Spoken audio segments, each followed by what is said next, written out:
Educare বায়োলজিতে সকলকেই স্বাগত।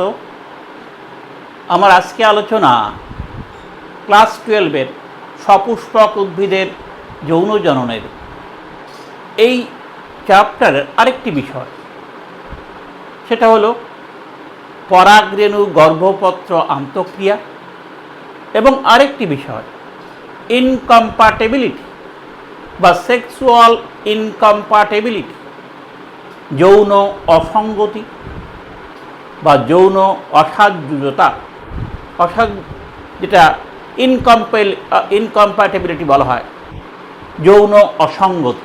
এই দুটো বিষয়। 1 নম্বর হচ্ছে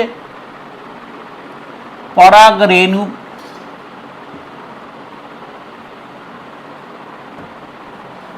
গর্ভপত্র আন্তঃক্রিয়া।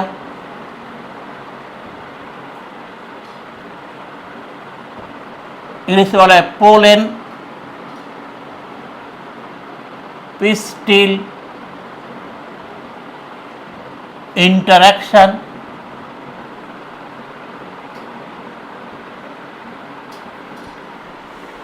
দুই হলো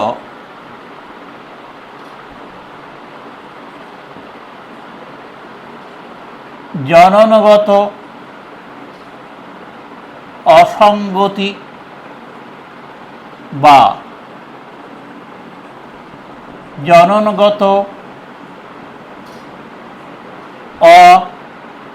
অসাযুজ্যতা। একে বলা হয় সেক্সুয়াল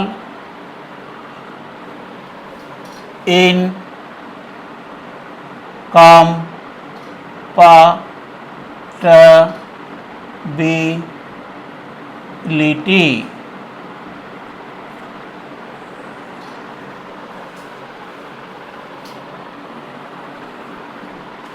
এই দুটো বিষয়। প্রথম আমি আলোচনা করব পরাগরেণু গর্ভপত্র আন্তঃক্রিয়া। আমরা আগে পরাগযোগ পড়েছি। সফল পরাগযোগের পর গর্ভমুণ্ডে পরাগরেণু স্থানান্তরিত হলে যে প্রক্রিয়ায় ওই গর্ভমুণ্ড পরাগরেণুকে শনাক্ত করে, পরাগরেণুর অঙ্কুরোদ্গম হয় এবং পরাগনালিকার বৃদ্ধি সংঘটিত হয়,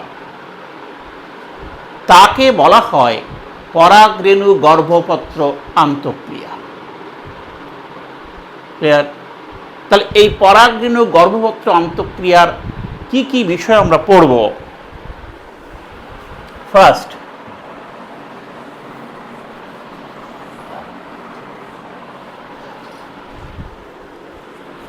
পরাগরেণু গর্ভপত্র আন্তঃক্রিয়া বলতে কি বোঝো?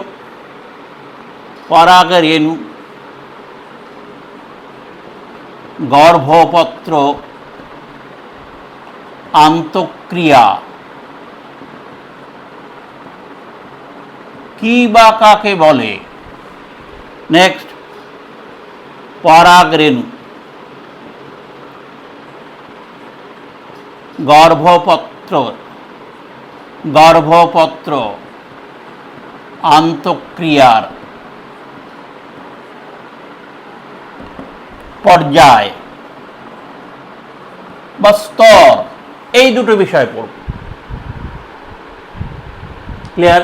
পরাগরেণু গর্ভপত্র আন্তঃক্রিয়া কি, আর পরাগরেণু গর্ভপত্র আন্তঃক্রিয়ার পর্যায়গুলো কি কি? আচ্ছা, প্রথমত পরাগরেণু গর্ভপত্র আন্তঃক্রিয়া কি, যেটা আমি বললাম, সফল পরাগযোগ,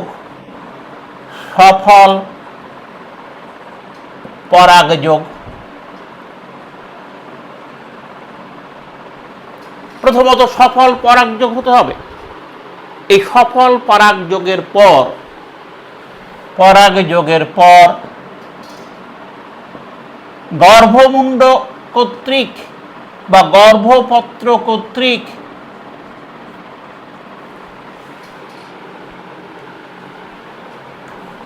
পরাগরেণু শনাক্তকরণ ফার্স্ট, পরাগরেণুর অঙ্কুরন এবং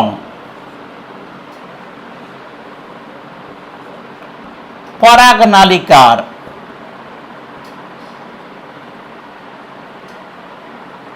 বৃদ্ধি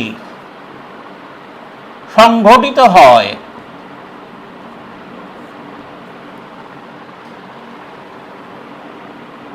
সেই প্রক্রিয়াকে বলা হয় পরাগরেণু গর্ভপত্র আন্তঃক্রিয়া। আবার সফল পরাগযোগের পর গর্ভমুণ্ড কর্তৃক পরাগরেণু শনাক্তকরণ, পরাগরেণুর অঙ্কুরন এবং পরাগনালিকার বৃদ্ধি যে প্রক্রিয়া সংঘটিত হয় তারই নাম হচ্ছে পরাগরেণু গর্ভপত্র অঙ্কুরন। এর কটি পর্যায়? দেখ, এর পর্যায় হলো তিনটি। এই পর্যায়, 1 নম্বর পর্যায় শনাক্তকরণ,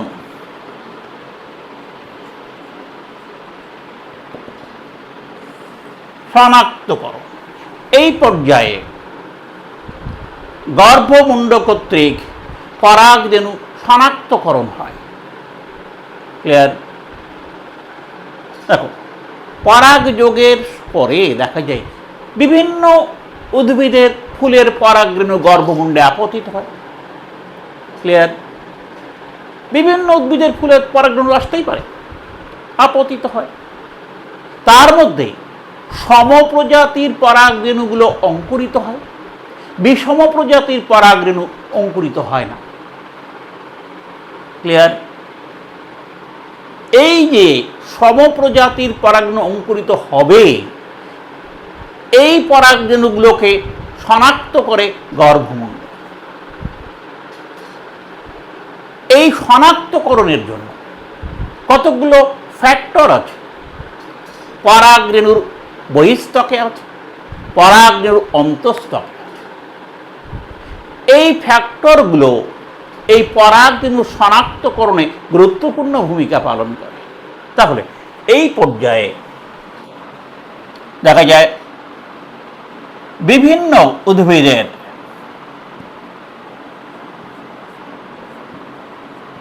ফুলের পরাগরেণু গর্ভমুণ্ডে স্থানান্তরিত হয়।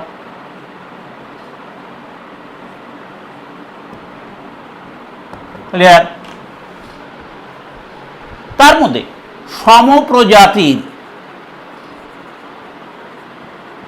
পরাগরেণু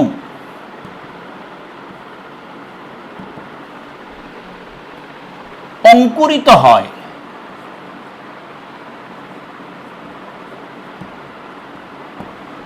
কিন্তু বিষম প্রজাতির পরাগরেণু অঙ্কুরিত হয় না।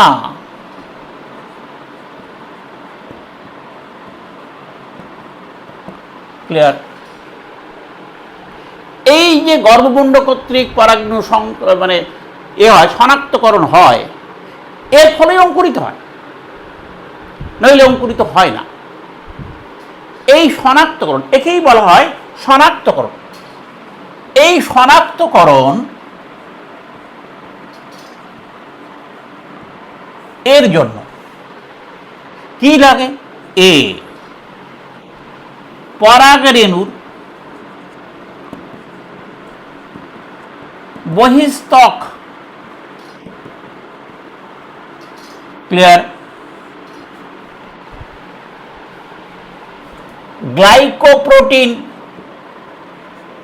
গ্লাইকোপ্রোটিন ও লিপিড সমৃদ্ধ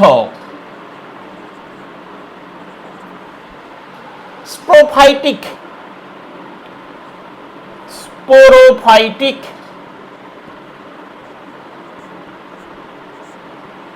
রিকগনিশন ফ্যাক্টর,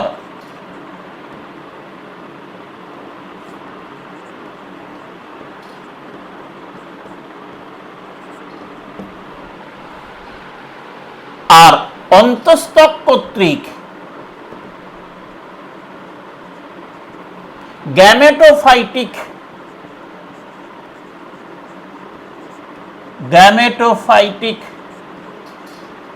প্রোটিন ফ্যাক্টর।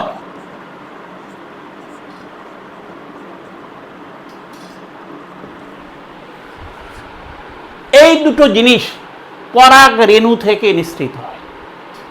এই দুটো জিনিস গর্ভমুণ্ড কর্তৃক পরাগ রেণু শনাক্তকরণে উল্লেখযোগ্য ভূমিকা পালন করে।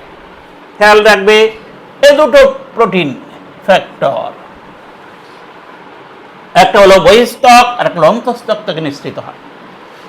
এভাবে এই ফ্যাক্টর দ্বারা গর্ভমুণ্ড কর্তৃক পরাগ রেণু শনাক্তকরণ হয়। ক্লিয়ার? এলো ফার্স্ট পর্যায়। দ্বিতীয় পর্যায় হলো নাম্বার 2,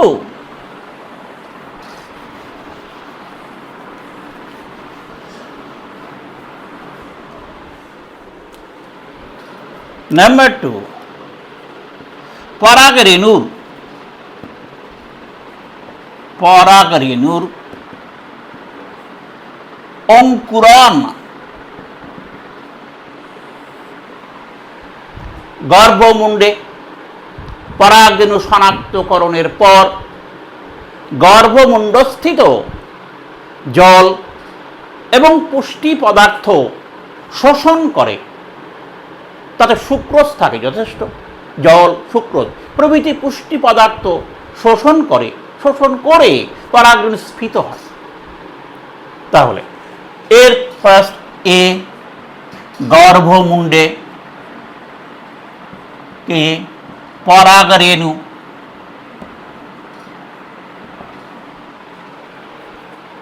জল ও পুষ্টি পদার্থ শোষণ করে স্ফীত হয়। বি, এবার পরাগ রেণুর অন্তঃস্থক পরাগ রেণুর অন্তঃস্থক রেণুরন্ধ্র দিয়ে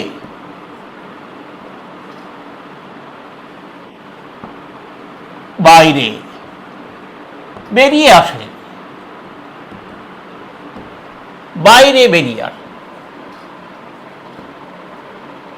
ও পরাগ নালী সৃষ্টি করে। এটাকেই বলা হয় পরাগ রেণুর অঙ্কুরণ। এই পরাগ রেণুর অগ্রভাগে, এই যে পরাগ নালী, এর অগ্রভাগে নালী কোষ থাকে, আর পশ্চাৎ ভাগে জনন কোষ থাকে বা জেনারেটিভ নিউক্লিয়াস থাকে। ক্লিয়ার? অঙ্কুরণ। নেক্সট নাম্বার 3, পরাগনালিকার বৃদ্ধি। 3 নম্বর পর্যায়।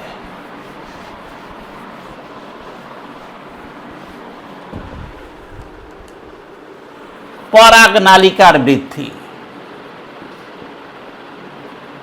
পরাগনালিকার বৃদ্ধি। আচ্ছা, পরাগ রেণু বিশেষ করে অন্তঃস্থক রেণুরন্ধ্র দিয়ে নালিকা আকারে বেরিয়ে এসেছে।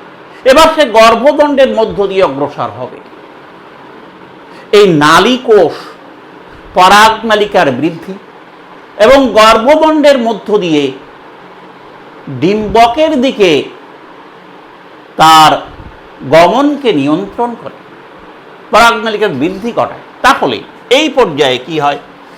এ, নালীকোষ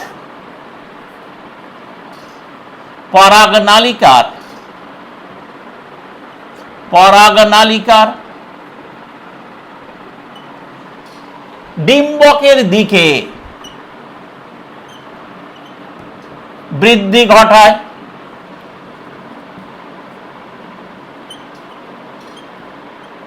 এই বৃদ্ধি অত্যন্ত ধীর গতিতে হয়। ক্লিয়ার?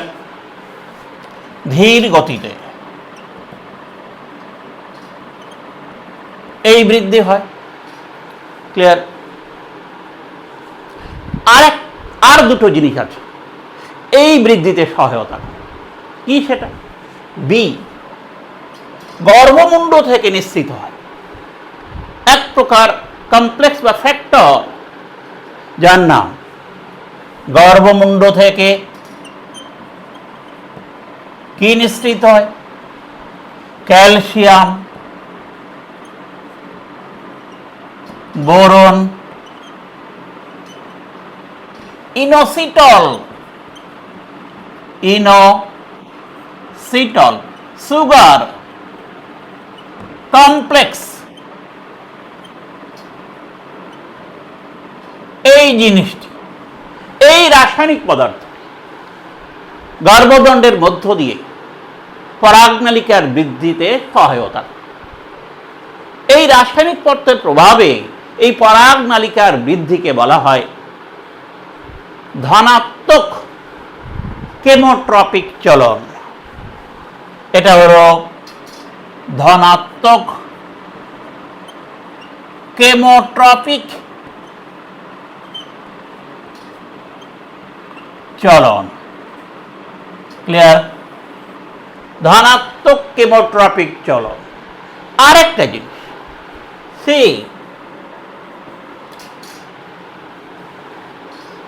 পরাগ নালিকা থেকে নিঃসৃত হয় বিশেষ কিছু পদার্থ। যেমন এই পরাগ নালিকা থেকে কি কি নিঃসৃত হয়? সব থেকে উল্লেখযোগ্য পেকটিনেজ। আর কি? আরো বিভিন্ন রকমের আর্দ্র বিশ্লেষক, উৎসেচক। এই জিনিসগুলো গর্ভদণ্ডের মধ্য দিয়ে পরাগনালিকার ডিম্বকের দিকে বৃদ্ধিকে নিয়ন্ত্রণ করে। এই তিনটে পর্যায়ে পরাগরেণু গর্ভপত্রের আন্তঃক্রিয়ায় সাধারণত ঘটে থাকে। ক্লিয়ার? এবার আমি আলোচনা করব কম্প্যাটিবিলিটি বা সেক্সুয়াল ইনকম্প্যাটিবিলিটি।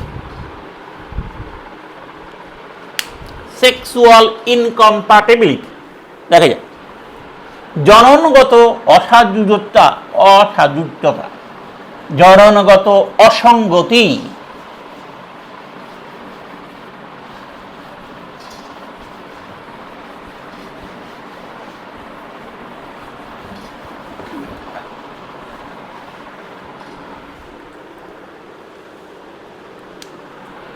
সেক্সুয়াল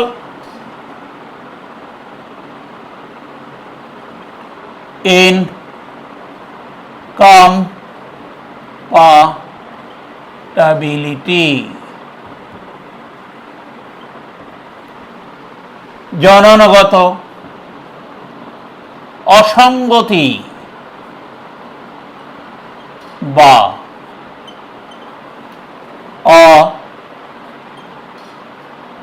অসাযুজ্যতা।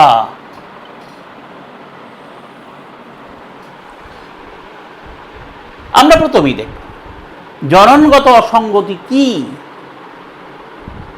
একটু শুনে নাও। দেখো, পরাগরেণু গর্ভপত্রের আন্তঃক্রিয়ার ফলে যে প্রক্রিয়ায়, এটা ফার্স্ট হচ্ছে, যে প্রক্রিয়ায় উভলিঙ্গ ফুলের বা একই ফুলের পরাগরেণু বা একই গাছের একটি ফুলের পরাগরেণু ওই গাছেরই অন্য ফুলের গর্ভমুণ্ড বা একই প্রজাতির দুটো ভিন্ন ফুলের গর্ভমুণ্ডে বা দুটো ভিন্ন প্রজাতির ফুলের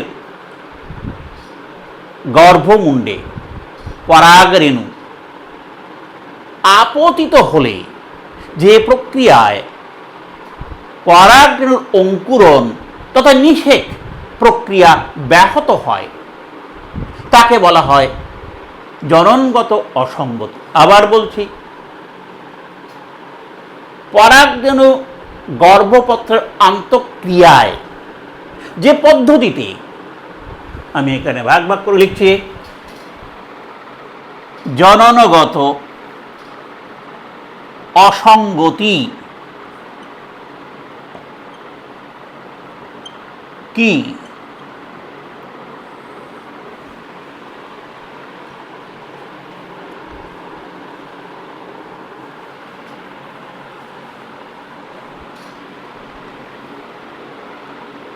গর্ভপত্র পরাগরেণুর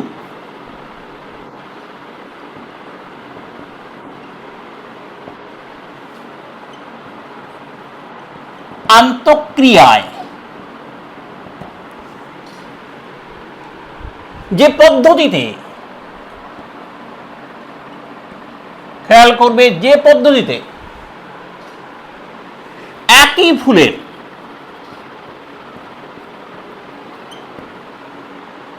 বা একই গাছের ভিন্ন ফুলের বা একই প্রজাতির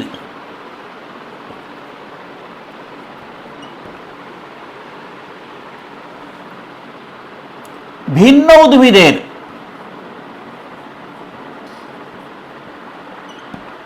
ফুলের পরাগরেণু বা দুটি ভিন্ন প্রজাতির উদ্ভিদের পরাগরেণু গর্ভমুণ্ডে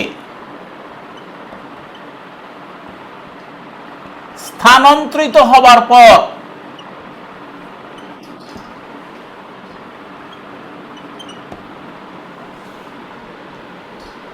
রেণুর অঙ্কুরণ ও নিষেক ঘটে না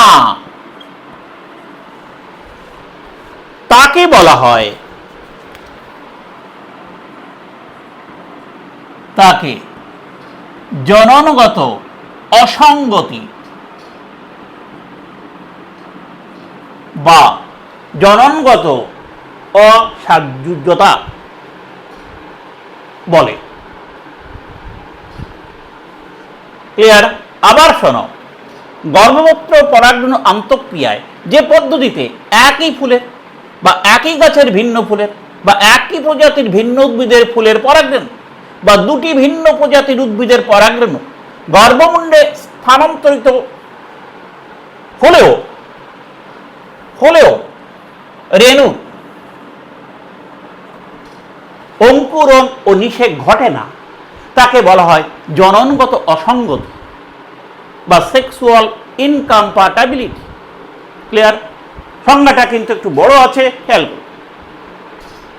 আচ্ছা, এই জননগত অসঙ্গতির প্রকারভেদ আমরা এবার দেখব। জননগত অসঙ্গতির প্রকারভেদ।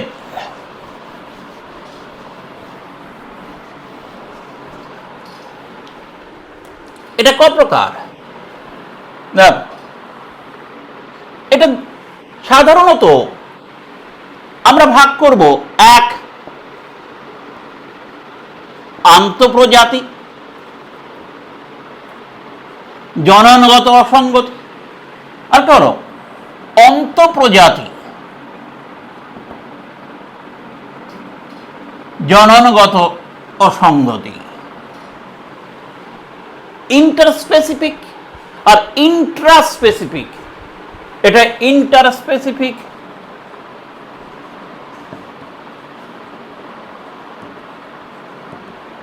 আর এটা হলো ইন্ট্রা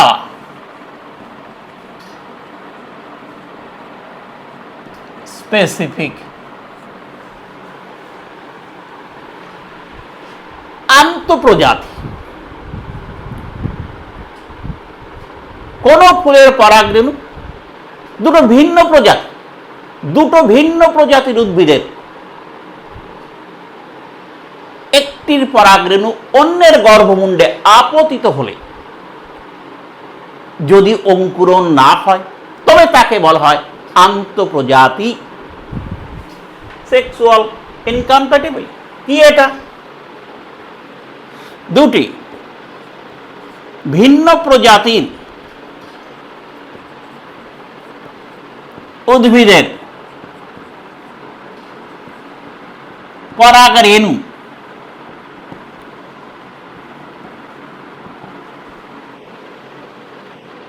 গর্ভমুণ্ডে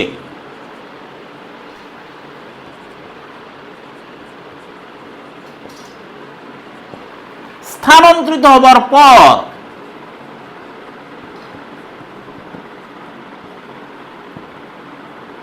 যদি রেণুর অঙ্কুরণ ও নিষেক না ঘটে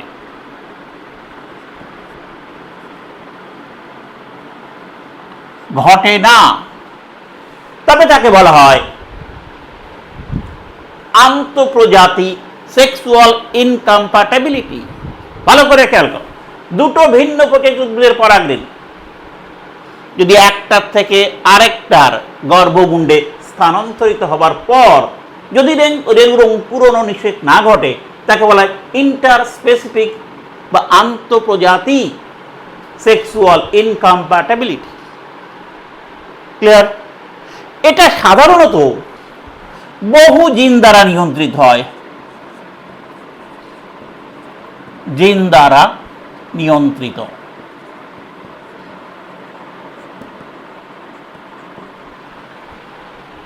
অন্তঃপ্রজাতি, একই প্রজাতির পরাগরেণু গর্ভমুণ্ডে আপতিত হলে যদি রেণুর অঙ্কুরণ ও নিষেক না ঘটে তবে তাকে বলা হয় অন্তঃপ্রজাতি বা ইন্ট্রাস্পেসিফিক সেক্সুয়াল ইনকম্প্যাটিবিলিটি। এটা কি? একই প্রজাতির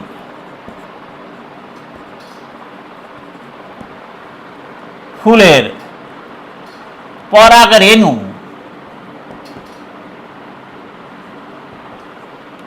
গর্ভমুণ্ডে স্থানান্তরিত হলে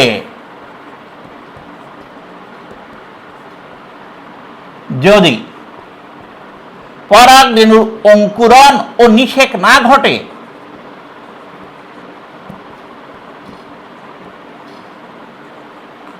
অঙ্কুরণ ও নিষেক না ঘটে তবে তাকে বলা হয় অন্তঃপ্রজাতি যৌন জননগত অসঙ্গতি। এটা একই জিনের বিভিন্ন অ্যালিল দ্বারা নিয়ন্ত্রিত হয়। একই জিনের বিভিন্ন অ্যালিল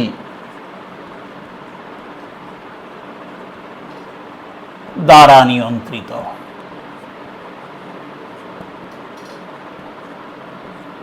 ক্লিয়ার?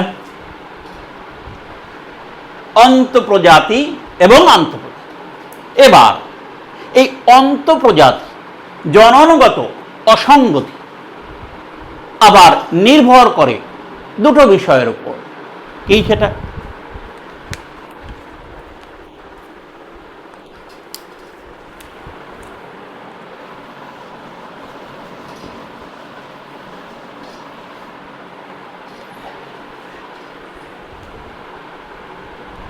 এটাকে আমরা দুভাগে ভাগ করতে পারি। একটা হলো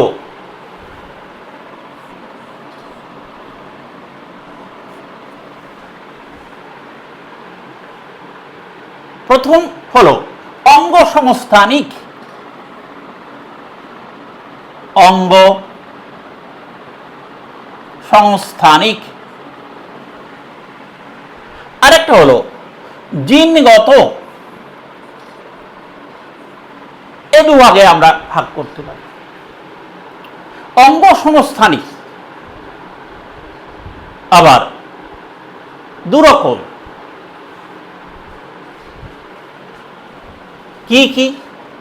একটা হলো হেটারোমরফিক, আর একটা হোমোমরফিক। হেটারোমরফিক, আরেকটা হলো হোমোমরফিক।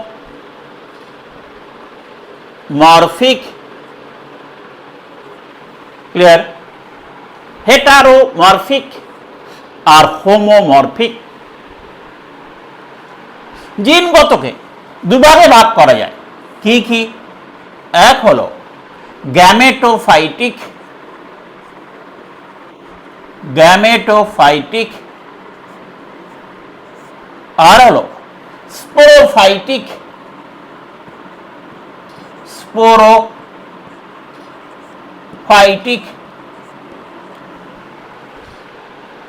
এটাকে বলা হয় জিএসআই, গ্যামেটোফাইটিক সেক্সুয়াল ইনকম্প্যাটিবিলিটি। আরেকটা হলো এসএসআই, স্পোরোফাইটিক সেক্সুয়াল ইনকম্প্যাটিবিলিটি। দেখা যাক এই দুটো বিষয়। আবার প্রথমেই আসি হেটারোমরফিক। ক্লিয়ার? একই প্রজাতির জননগত সদস্যরা অঙ্গ সংস্থানিকভাবে ভিন্ন। একই প্রজাতির জননগত সদস্যরা বা প্রজননিক সদস্যরা অঙ্গ সংস্থানিকভাবে ভিন্ন। অঙ্গ সংস্থানিক ভিন্ন। ক্লিয়ার? এই প্রকার জননগত অসঙ্গতিতে দেখা যায় একই প্রজাতির প্রজননিক সদস্যরা অঙ্গ সংস্থানিকভাবে ভিন্ন এবং তাদের মধ্যে পরাগযোগ হলেও তার পরাগরেণুর অঙ্কুরণ বা নিষেক ঘটে না। ক্লিয়ার? আর এখানে একই প্রজাতির প্রজননিক সদস্যরা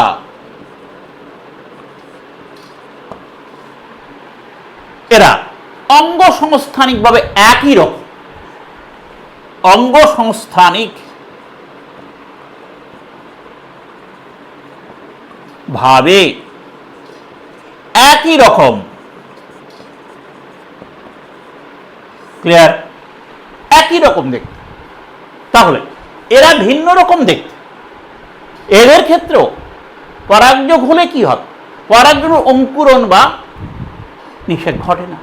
আবার এরা দেখতে একই রকম হলেও এদের ক্ষেত্রে পরাগযোগ হলেও পরাগরেণুর অঙ্কুরণ ও নিষেক ঘটে না। এটাকে বলা হয় হোমোমরফিক, এটা হলো হেটারোমরফিক। ক্লিয়ার? আর গ্যামেটোফাইটিক এটা হলো এর ভিত্তি জিনগত। গ্যামেটোফাইটিক যে অসঙ্গতি তাদের ক্ষেত্রে মনে রাখবে এটা কিন্তু অন্তঃপ্রজাতির ক্ষেত্রে এরা এই অসঙ্গতিটা নিয়ন্ত্রিত হয় বিশেষ করে পরাগরেণুর যে হ্যাপ্লয়েড, এই হ্যাপ্লয়েড পরাগরেণুর দ্বারা নিয়ন্ত্রিত হয়। এই গ্যামেটোফাইটিক বা এই জিনগত গ্যামেটোফাইটিক অসঙ্গতি নিয়ন্ত্রিত হয় পরাগরেণুর বা হ্যাপ্লয়েড পরাগরেণুর দ্বারা। হ্যাপ্লয়েড পরাগরেণুর দ্বারা নিয়ন্ত্রিত হয়। এখানে জিন এদের এই ইনকম্প্যাটিবিলিটি নিয়ন্ত্রণ করে। আর এখানে স্প্রোফাইটিক, এখানে এই পরাগরেণু উৎপন্নকারী রেণু, পরাগরেণু উৎপন্নকারী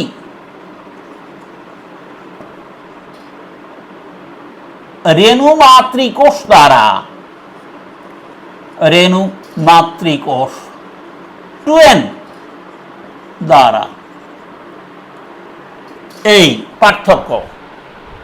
এটা পরাগরেণু, হ্যাপ্লয়েড পরাগরেণু দ্বারা নিয়ন্ত্রিত হয়, এটা পরাগরেণু মাতৃকোষ বা রেণু মাতৃকোষ, এখানে পরাগরেণু মাতৃকোষ দ্বারা নিয়ন্ত্রিত হয়। ক্লিয়ার? এই হলো এদের ভাগগুলো। এই গ্যামেটোফাইটিক, বিশেষ করে যেটা জিনগত ভিত্তি, এই গ্যামেটোফাইট বা জিএসআই, এটা দেখা যায় মূলত প্যাপাভারেসি, সোলানেসি গোত্রভুক্ত উদ্ভিদে।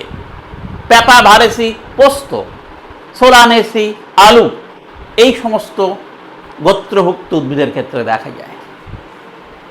প্যাপাভারেসি, প্যাপাভারেসি,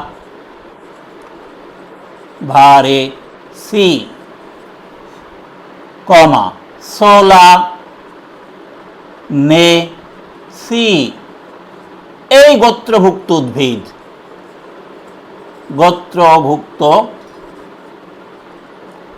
উদ্ভিদে দেখা যায়। আর এই এসএসআই, এটা দেখা যায় মূলত ব্রাসিকেসি, অ্যাস্টেরেসি গোত্রভুক্ত উদ্ভিদে। ব্রাসিকেসি সর্ষে, অ্যাস্টেরেসি গাঁদা, সূর্যমুখী প্রভৃতিতে। এটা দেখা যায় সাধারণত ব্রাসিকেসি। নেক্সট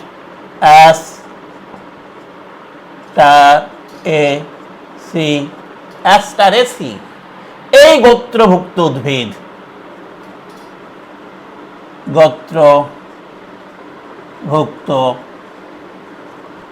উদ্ভিদে। এই যে জিনগত ভিত্তি, বুঝতে পারলেন? এই জিনগত ভিত্তি সম্পর্কে ম্যানজেলডর্ফ এবং ইস্ট 1925 খ্রিস্টাব্দে একটি মতবাদ প্রকাশ করে। আমরা সেই সম্পর্কে বলছি। এবার খেয়াল করবে, এই যে তোমার এই জিনগত ভিত্তি, বুঝলে, এই যে ইনকম্প্যাটিবিলিটির জিনগত ভিত্তি সম্পর্কে ম্যানজেলডর্ফ এবং ইস্ট, এই দুজন বিজ্ঞানী 1925 খ্রিস্টাব্দে একটা মতবাদ প্রণয়ন করে। আমরা সেটা সম্পর্কে একটু তোমাদের বলি।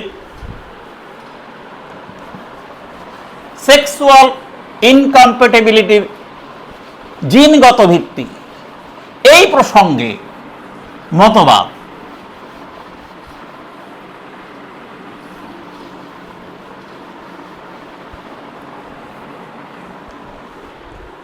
আবার বলি, সেক্সুয়াল ইনকম্প্যাটিবিলিটির জিনগত ভিত্তি সম্পর্কে, জিনগত ভিত্তি সম্পর্কে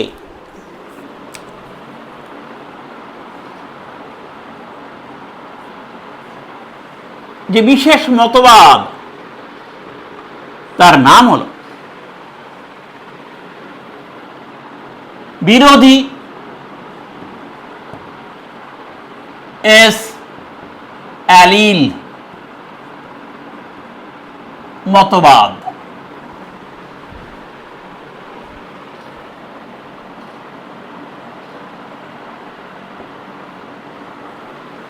অপোজিশন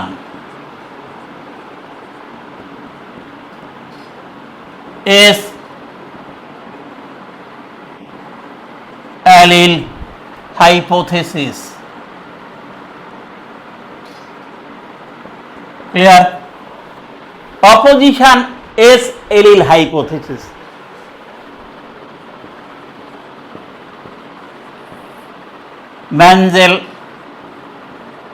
নর্থ ও ইস্ট 1925।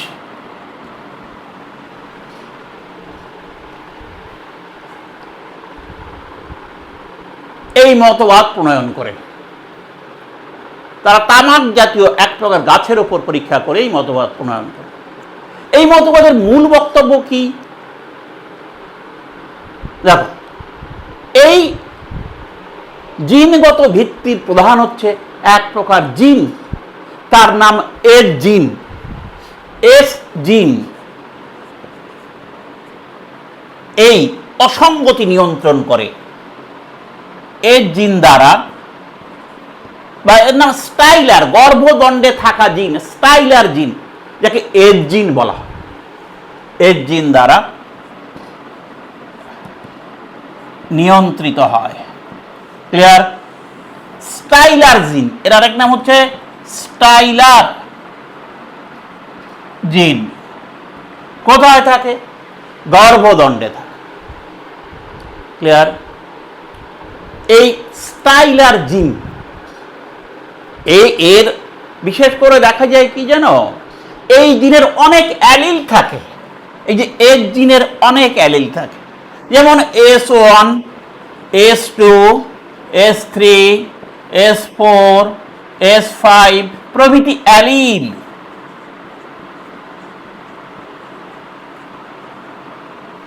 থাকে যাদের দ্বারা এটা নিয়ন্ত্রিত হয়। ক্লিয়ার? যদি কিনা পরাগরেণুর অ্যালিল এবং গর্ভপত্র তথা স্ত্রী জননাঙ্গের অ্যালিল একই রকম হয়ে যায়, তবে পরাগযোগ ঘটলেও পরাগরেণুর অঙ্কুরোদ্গম ও নিষেক ঘটে না। এর মূল বক্তব্য হলো এই। কি বলা হলো? দেখ,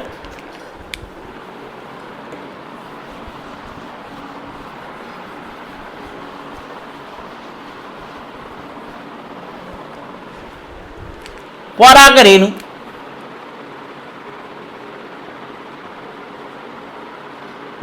ও গর্ভপত্র বা গর্ভদণ্ড যাইলাম, পরাগরেণু বা স্ত্রী জননাঙ্গ ও গর্ভদণ্ডের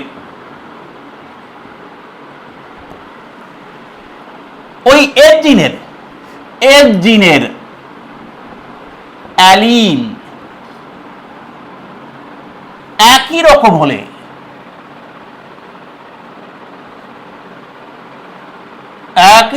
হলে পরাগরেণুর অঙ্কুরণ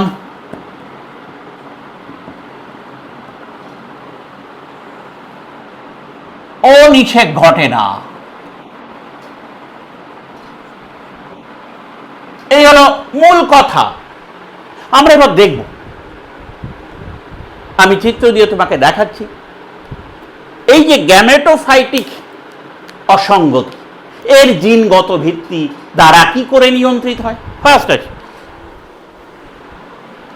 গ্যামেটোফাইটিক অসঙ্গতি, এর জিন দ্বারা কি করে নিয়ন্ত্রিত হয়?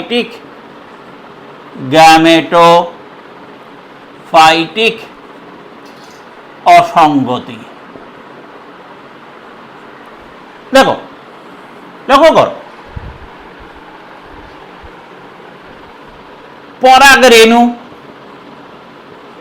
পরাগরেণু মাতৃকোষ,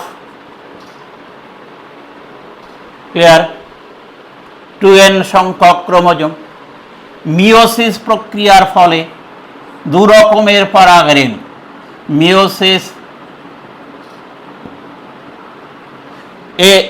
এর যে তোমার জেনেটিক কম্বিনেশন হলো S1, S2, ক্লিয়ার, অ্যালিল, এর জিনের দুটো অ্যালিল, এর জেনেটিক কম্বিনেশন, এটা মিওসিস এর প্রক্রিয়ার ফলে এরা যখন পৃথক হয়ে যায় তখন আলাদা হয়ে যায় S1 এবং S2, অ্যালিল দুটো পরস্পর থেকে পৃথক হয়ে যায়। এটাকে বলা হয় পরাগরেণু। এরা হলো এই দুই প্রকার পরাগরেণু। ক্লিয়ার? এবারে গর্ভাশয়ে বা স্ত্রী অনুপত্রে গর্ভাশয়ে ওই একই জিনের দুই প্রকার অ্যালিল থাকে, S1 S2। ঠিক আছে, এবার এই পরাগরেণু যদি এই গর্ভপত্রে পড়ে, ক্লিয়ার, তাহলে কি ঘটনা? দেখো এখানে আছে S1 S2 গর্ভাশয়ে বা গর্ভদণ্ডে বা গর্ভপত্রে যায়, অ্যালিল এসছে কি এখান থেকে S1, ক্লিয়ার। যদি এই পরাগরেণু ধরো এটা কিংবা এটা এই এই গর্ভমুণ্ডের উপর পড়ে, তাহলে কি হয়? তাহলে দেখো S1 এই S1 একই অ্যালিল হয়ে যাচ্ছে, S2 S2 একই অ্যালিল হয়ে যাচ্ছে। আমি বলেছি আগেই পরাগরেণু এবং গর্ভপত্র বা গর্ভাশয় যদি একই অ্যালিল থাকে তাহলে অঙ্কুরণ হয় না। তাহলে এখানে কি হবে? পরাগরেণুর অঙ্কুরণ তথা নিষেক হয় না। 100% কোনো প্রকার পরাগরেণু অঙ্কুরিত হয় না। কমপ্লিট বা সম্পূর্ণ এই কিন্তু গ্যামেটোফাইটিক অসঙ্গতি, সম্পূর্ণ অসঙ্গতি এখানে। অর্থাৎ এরকম দেখো এই এই এখানে আছে S1 S2, এটা হলো গর্ভপত্র, ক্লিয়ার। এখানে যে পরাগরেণু পড়েছে, অর্থাৎ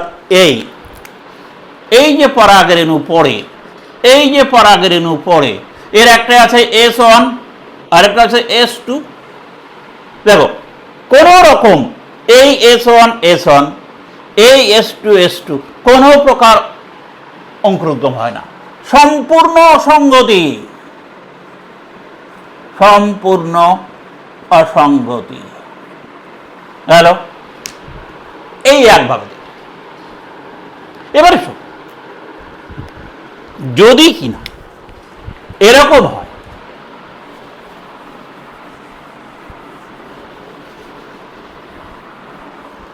যদি এরকম হয় রেণু মাতৃকোষ, পরাগরেণু বা পুংরেণু মাতৃকোষ, ক্লিয়ার। এখানে ধরো S2 S3, ক্লিয়ার। মিওসিস, এই মিওসিস দু প্রকার মাইক্রোস্পোর তৈরি হয়, কি কি? একটা হলো S2 আর একটা হলো S3, ক্লিয়ার। এখানে গর্ভাশয়, সেখানে ধরো S1 S2, ক্লিয়ার। তাহলে দেখো এখানে এই দেখো S2-র সঙ্গে S2 একই রকম অ্যালিল, সুতরাং এই অর্ধেক এই ধরনের পরাগরেণু পড়লে অঙ্কুরোদ্গম হবে না, কিন্তু S3 এইটা পড়লে কিন্তু অঙ্কুরিত হবে, কারণ এখানে তার কোনো অ্যালিল নেই, সমরূপ অ্যালিল নেই। সুতরাং এখানে 50% পরাগরেণু অঙ্কুরিত হবে, ক্লিয়ার। তাই একে বলা হয় আংশিক অসঙ্গতি, ক্লিয়ার, আংশিক অসঙ্গতি। এখানে দেখো এই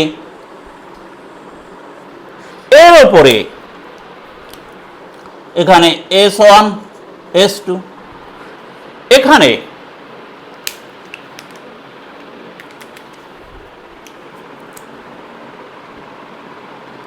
S1 S2, আর এখানে এসেছে এই কি আছে S2 S3, ক্লিয়ার।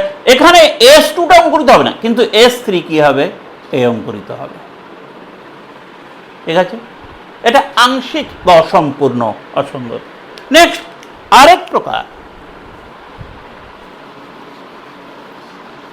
পুংরেণু মাতৃকোষ,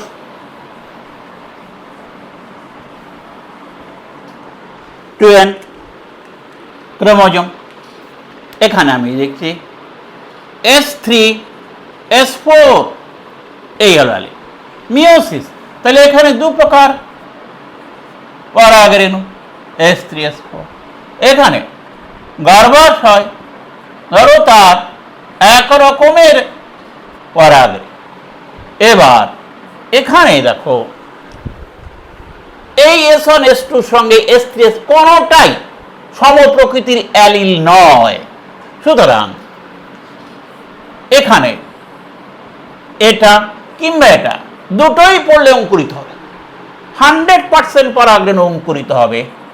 100% পরাগরেণু রেণুর অঙ্কুরণ।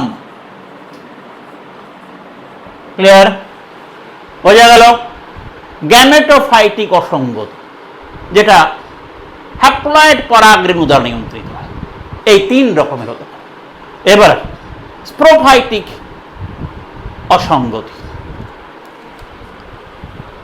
নাম্বার 2, স্প্রোফাইটিক অসঙ্গতি।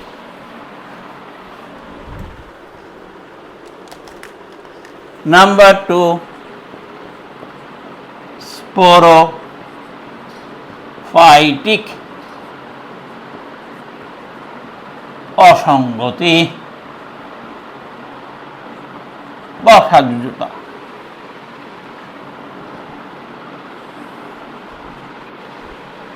আচ্ছা, এখানে পরাগরেণু মাতৃকোষের ডিপ্লয়েড কিন্তু ডিপ্লয়েড পরাগরেণু মাতৃকোষ দ্বারা নিয়ন্ত্রিত হয়। এর ক্ষেত্রেও আমরা দেখি একটু কিরকম ভাবে নিয়ন্ত্রিত হয়। দেখো, এলো পরাগরেণু মাতৃকোষ। ক্লিয়ার? এই পরাগরেণু মাতৃকোষ ধরো প্রথমত S2 এখানে, বা এখানে S1 S2 এর এখানে মিওসিস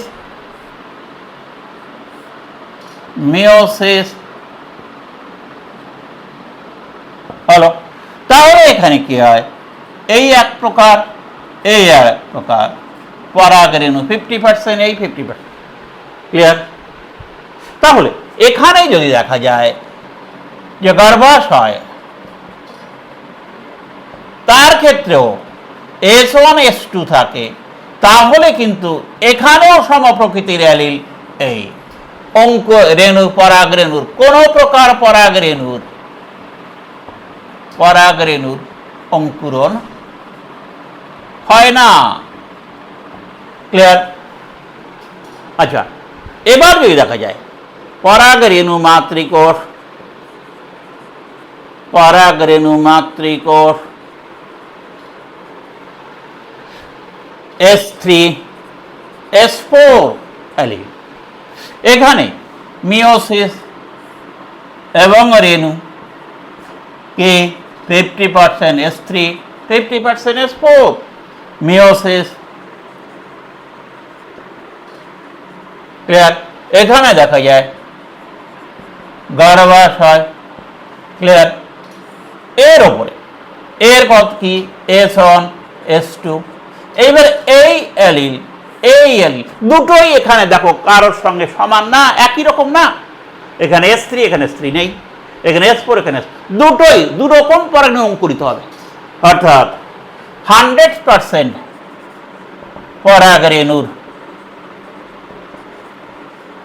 অঙ্কুরণ।